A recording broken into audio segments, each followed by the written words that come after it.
पक्षियों के पास में घर नहीं है, परंतु फिर भी उनको विश्राम मिल जाता है। बेड नहीं है फिर भी नींद आ जाती है, रजाई नहीं है फिर भी ठंडी कट जाती है। और इस मनुष्य के पास में घर भी सुंदर है, बेड भी सुंदर है, रजाई भी सुंदर है, मच्छरदानी भी है। उसके बाद इसकी नींद भंग हो जाती है।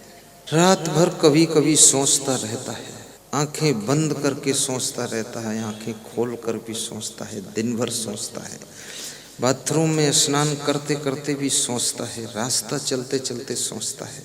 सोचते सोचते सिर दर्द होने लग जाता है, ब्रेन की नस फट जाती है, फिर भी इसका कोई पार नहीं मिलता है। क्या हो गया है इस मनुष्य को? भगवान श्री कृष्ण ने एक बहुत अच्छी बात कही है। उन्होंने कहा है कि तुम कुछ लेकर यहाँ आए नहीं हो। क्या लेकर आए और क्या लेकर जाओ? व्यर्थ चिंता क्यों करते हो? मृत्यु लोक में जन्म हुआ है, एक दिन मृत्यु तो होनी ही है। ये परिवार का वियोग भी होना है। जब तक जीवन है कर्तव्य का पालन कीजिए, जहाँ तक संभाल सको संभाल लीजिए। जब तुम्हारे शक्ति से बाहर हो जाए तो जो हो रहा है उसको स्वीकार कीजिए। भगवान कृष्ण ने अपने परिवार को बहुत संभाला, बहुत संभाला। एक दिन उनको समाचार मिला कि 56 करोड़ यादव आपस में लड़कर मर गए। भगवान कृष्ण ने ठंडा पानी पिया, हल्का मुस्कुराए और सोचने लगे, जिनको भगवान भी नहीं पूरा संभाल पाया तो इंसान क्या संभालेगा? ये तो कुदरत की व्यवस्था है, सब सिटिंग इसी प्रकार से चलती रहती है। टेंशन मुक्त प्रबंधन करना सीखो।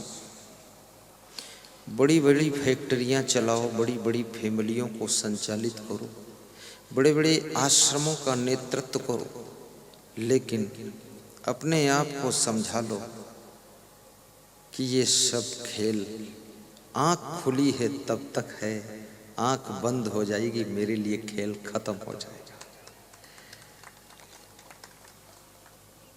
और जन्म के साथ में जिंदगी का दूसरा पक्ष मृत्यु भी जुड़ी हुई है।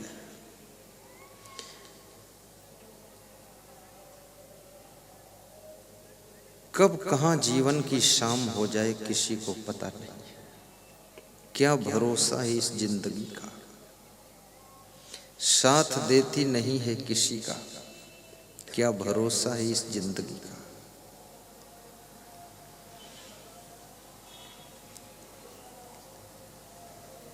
सदगुरु मिले बहुत सुख लहिए, सदगुरु शब्द सुधारे। कहें कबीर ते सदा सुखी है, जे यह पद ही विचारे। तुलसीदास ने भी एक बहुत अच्छी बात कहा है कि मानुष तन सदगुरु मिलब मोक्षम इच्छा होए। दुर्लभ तीनों परम है, पाए सुयोग न खोए। मनुष्य का शरीर मिलना ये भी दुर्लभ है। पुनर्वित्तम पुनर्मित्रम पुनर्भार्या पुनर्मही एतत् सर्वम पुनर्लभ्यम न शरीरम पुनः पुनः। धन खो जाए तो फिर मिल जाएगा, मित्र रूठ जाए तो फिर खुश हो जाएंगे, मिल जाएंगे, पत्नी नाराज हो जाए तो फिर राजी हो जाएगी, एक पत्नी मर जाए तो दूसरी भी मिल जाएगी, जमीन कोई बेईमानी कर ले तो और खरीद लोगे और मिल जाएगी। लेकिन मनुष्य शरीर बारंबार नहीं मिलता है। ऐसा नीतिकार कहता है कि मनुष्य शरीर को कहीं तुम थोड़े से धन के लिए न खो देना, छोटे से परिवार के मोह में इसको न खो देना, और कहीं काम क्रोध लोभ मोह मनोविकारों के पीछे इस मनुष्य जीवन को गंवा न देना। इस जीवन के महत्व को समझो। आहार निद्रा भय मैथुनानि सामानि चैमानि नृणाम पशूनाम ज्ञानम नराणाम अधिको विशेषो ज्ञानेन हीना पशुभिः समाना। नीतिकार चाणक्य कहते हैं कि आहार लेना अर्थात भोजन करना,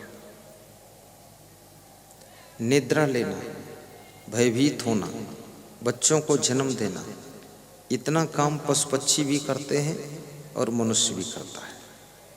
हर मनुष्य भयभीत है, कहीं मेरा बच्चा न मर जाए, कहीं मेरी गाड़ी चोरी न हो जाए। हुआ कुछ नहीं, पर उसके अंदर संदेह है, हो भी सकता है, हो भी जाता है। बहुतों के साथ हुआ भी है, तुम्हारे साथ नहीं हुआ अच्छा है, पर पहले से डरे हुए हो कि कहीं ऐसा ना हो जाए, डर लगता है। तो नीतिकार कहता है ये डर भी स्वाभाविक है, पशुओं को भी डर है, पंछियों को भी डर है और मनुष्यों को भी डर है। और सबसे बड़ा डर तो प्राणियों से ही है। मनुष्य को मनुष्य जितना डर दिखाता है, इतना कोई और डर नहीं दिखाता है। अभी मैं किसी गांव में था, शेमला गांव, डिस्ट्रिक्ट झालावाड़, राजस्थान। तो वहाँ एक सज्जन के यहाँ पधरौनी गया। तो पधरौनी से जब विदा हुआ तो उन्होंने कहा इस मेरे छोटे भाई को समझा दो आप। तो हमने कहा क्या है?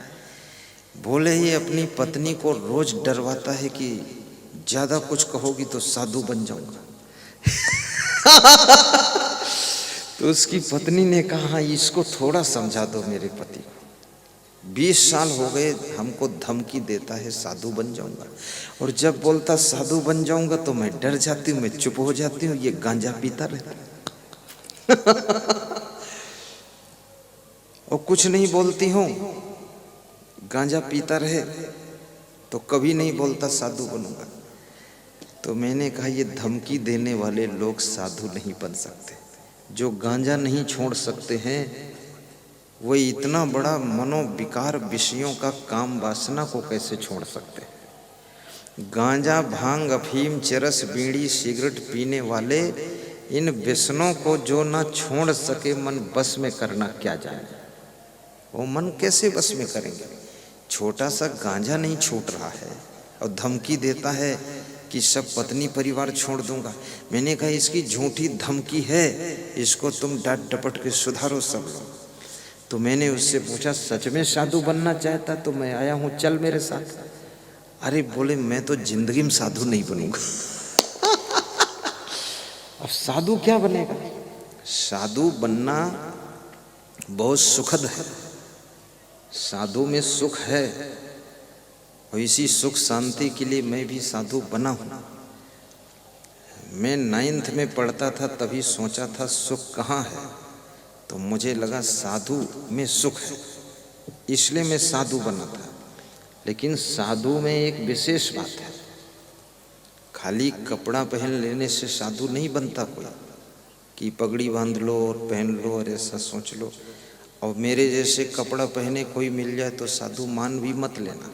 कपड़ा बदलने से साधु नहीं होता है, नहीं होता। लफड़ा बदलने से साधु बनता है। और जिसके पास पहले से लफड़ा ही ना हो वो तो बहुत महान होता है। साधु का मतलब है कि संसार में किसी भी नशा व्यसन में भी आकर्षित ना हो, संसार में कोई उसका लोभ लालच ना हो, संसार में किसी का रूप सौंदर्य भी उसको आकर्षित करके फिसला ना सके, वो साधु है। ऐसा थोड़े अपना घर छोड़ दिया और फिर दूसरे गांव में जाकर के गलतियां करते घूम रहे। ये कौन सधुआई मॉडल, किसकी मॉडल है? ये किस मॉडल की सधुआई है तुम्हारी? तुम रहने दो सधुआई करने को, पेंट पहन के घर में जाओ और वहाँ ढूंढ करके लाओ अनीता देवी को, उनके साथ रहो। यहाँ साधु वधु ऐसे खेल तमाशा नहीं है। साधु को मार्केट में भी फालतू घूमना नहीं चाहिए। साधु को टीवी में नाच डांस और फिल्म कभी देखना नहीं चाहिए। साधु को मोबाइल में भी कोई गलत गाना वाना सुनना नहीं चाहिए। साधु महात्मा को जिस तरफ कुसंगत ज़्यादा वहाँ जाना नहीं चाहिए। बहुत लोग हमको शादी में बुलाते हैं कि गुरुदेव शादी में जरूर आना, तो मैं हंसता हूँ और पूछता हूँ क्या ठीक रहेगा, तो वो भी हंसते क्योंकि शादी और साधु दोनों में विरोधाभास है, दोनों में सेटिंग ही नहीं बैठती।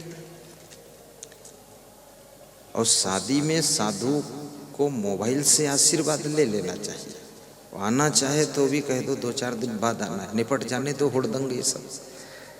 वहाँ ढोल बज रही है, कोई डांस कर रहा है और सभी लड़कियां भी सज धज कर आई हैं। मैंने पूछा एक सज्जन से, एक लड़की की शादी है, बाकी ये सभी लड़कियां सज धज कर आई हैं और बहुत सारे लड़के भी सज धज कर आए, मतलब अर्थ क्या है? तो बोले ये सब उम्मीदवार हैं शादी के बोली उम्मीदवार हैं, ये भी चुनाव लड़ेंगे, जीतेंगे, इसलिए अब वहां साधु बाबा त्याग वैराग्य वाला बैठा है, सेटिंग नहीं जमती है। तो मैं तो यही आज्ञा देता हूं मैं मेरे लिए कि मेरे को कभी शादी वादी में बुलाओ मत, बस ऐसे ठीक शादी हो जाए, पति पत्नी सेट हो जाए, फिर बुलाइए तो पति पत्नी को गृहस्थ धर्म की शिक्षा दूं कि सास के साथ कैसा व्यवहार करना, ससुर के साथ कैसा करना, पति पत्नी कैसे रहना, यही तो संत का धर्म, ज्ञान देना। 10 मिनट ज्ञान दे दूंगा बस, ठीक। अब वहाँ कोई ज्ञान सुनने वाला नहीं, शादी में फालतू साधु वहाँ घुसा पड़ा है और इतना बड़ा वहाँ हुड़दंग चल रहा है, ऐसे ऐसे डांस हो रहे हैं, नखरे हो रहे हैं, झुमझुमका गिरा ले टिमरनी की बाजार में, कौन ढूंढे रे तो ये सब नाटक में साधु को उसके अंदर साधना में कमजोरी आती है, इसलिए ऐसे दृश्यों को भी साधु को देखना नहीं चाहिए।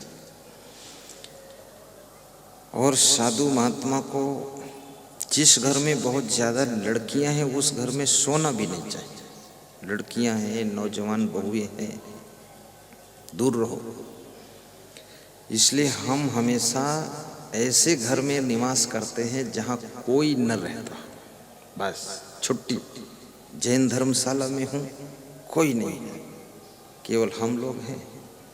2-4 कभी भगत आ जाता है, वो रात ठोरा तो वहीं रुकवा देते हैं पुरुष को, क्योंकि गलती हो ना हो लेकिन कुसंगत से दूर रहना चाहिए साधु को। और तुलसीदास कहते हैं नारी पुरुष दो हों त्यागी तदप रचिए जिम तृण आगी। स्त्री पुरुष दोनों त्यागी हों फिर भी उनको अलग अलग ही रहना चाहिए,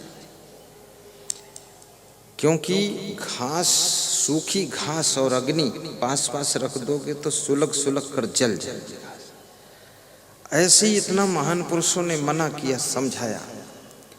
और हमारे धर्म में तो यहाँ तक समझाया गया कि नारी निरख न देखिए, आंख गड़ा करके, आंख लड़ा करके किसी स्त्री के मुखमंडल को देखना नहीं चाहिए। साधु नारी निरख न देखिए, निरख न कीजिए गौर, फिर गौर से मत देखो। और निरखत ही ते विष चढ़े मन आवे कुछ और, कितनी बड़ी बात बताती। अब साधु महात्मा को स्वयं ध्यान देना है और साधु महात्मा को नियम के अनुसार ही रखना चाहिए। इसलिए हमारे साथ कोई फोटो खींचना चाहते हैं, इच्छा हो जाती है लोगों की सेल्फी ले, क्या बोलते हैं सेल्फी, तो मैं कहता हूँ, समझा देता हूँ कि बेटी सेल्फी न लेना, क्योंकि तुम व्हाट्सएप पर अगर डाल दोगे, फेसबुक पर, तो दुनिया में करोड़ों लोग हमको देखेंगे तो हमारी बदनामी हो जाएगी। लोग कहेंगे अरे असंग साहिब भी लड़कियों के साथ सेल्फी खिंचवाते, अरे ये भी भ्रष्ट है गिरना तो तुम्हारे गुरु के ऊपर दाग लग जाएगा। इसलिए सेल्फी मत लो, अपने माता पिता के साथ बैठकर फोटो ले लो, लेकिन अकेले न लेना, क्योंकि संसार में नाम कमाना कठिन है और उससे कठिन है नाम को बचाना, और नाम को डुबाना तो बहुत आसान है। तुम्हारी 7 पीढ़ियों ने नाम कमाया है, लेकिन एक पीढ़ी में कोई कंडोर पैदा हो जाए वो नाम डुबा देगा। लक्ष्मण कितने महान थे। जब भगवान श्री राम सीता के वियोग में विह्वल होने लगे तो सुग्रीव ने कहा कि भगवान विह्वल मत हो, मुझे आकाश से गिरे हुए कुछ कुंडल मिले हैं, तो ये कुंडल देखो क्या सीता जी के हैं। तो राम ने कुंडल लिया तो राम पहचान नहीं पाए, दुखी ज्यादा थे सीता जी के वियोग में। तो लक्ष्मण को बुलाया, कहा लक्ष्मण तुम पहचानो इन कुंडलों को जरा, ये कुंडल क्या सीता जी के हैं। तो लक्ष्मण ने जवाब दिया तो भगवान राम का गला भर गया कि धन्य है लक्ष्मण। और सुग्रीव भी सोच में डूब गया कि लक्ष्मण कितना ऊंचाई पर बैठा है। लक्ष्मण ने क्या कहा राम से, मैंने तो चरण निहारे हैं, माता के देखे कान नहीं, माता के देखे कान नहीं, मैं तो चरणों का सेवक हूँ, मुझे कुंडल की पहचान नहीं, मैं तो चरणों का सेवक हूँ, मुझे कुंडल की पहचान नहीं। अब ये चौपाई लक्ष्मण की परिभाषा को इंगित कर रही कि लक्ष्मण क्या थे। ये लक्ष्मण की मूर्ति ऐसे ही थोड़े राम भगवान के साथ मंदिर में सब जगह लगी रहती है, ऐसे खामखा आदमी वहां नहीं बैठ सकता। भरत शत्रुघ्न को बहुत कम मंदिरों में स्थान मिलता है, लक्ष्मण को मिला। बहुत साधु जैसी वृत्ति थी, साधु लक्ष्मण। उन्होंने कहा मैंने तो केवल माता जी के चरण निहारे हैं, ये नहीं कहा चरण देखा, चरणों का ठीक से दर्शन किया, चरणों का सेवक हूं। मैंने तो उनका मुखमंडल देखा ही नहीं, तो कुंडल की हमें पहचान ही नहीं है। हम कान वान उनके देखे नहीं, कान भी नहीं देखा, तो मुझे नहीं पता ही किसके कुंडल। तो राम ने कहा अब सीता जी की खोज हो गई, जब तू इतना महान है तो काम हो जाएगा, ठीक है। ये लक्ष्मण की महानता थी। इतनी पवित्रता गृहस्थ आश्रम में रहने वालों में त्रेता युग में होती थी। भगवान राम के छोटे भाई लक्ष्मण इतना निर्मल मन के थे, रिकॉर्ड तोड़ दिया। मैंने तो इस चौपाई को इसी साल पढ़ा राधे श्याम रामायण में, तो मैंने कहा हद हो गई। सीता जी लक्ष्मण की भाभी लगती थी, भाभी में वो माँ का रूप देखते थे, इतने महान थे लक्ष्मण। और लक्ष्मण बहुत कलाकार भी थे, बहुत गुणवान थे, परिश्रमी थे, हर कार्य करने की कला थी उनमें। नाव भी खेल लेते थे, झोपड़ी भी बनाना आता था, कुटिया बनाना आता था, लकड़ी काट लेते थे, पेड़ों पे चढ़ जाते थे, जंगल से सब लकड़ी ले आते थे, भोजन भी बना लेते थे। जिस आदमी में सभी कार्य करने के गुण होते हैं, वो उसके मन में जो लक्ष्य का उसने चुनाव किया है, वो लक्ष्य उसका बहुत जल्दी पूरा होता है। लक्ष्य मन का अर्थ यही है, तुम्हारे मन में जो लक्ष्य है उसको पूर्ण करने की शक्ति आपके समस्त गुणों के द्वारा ही पैदा होती है।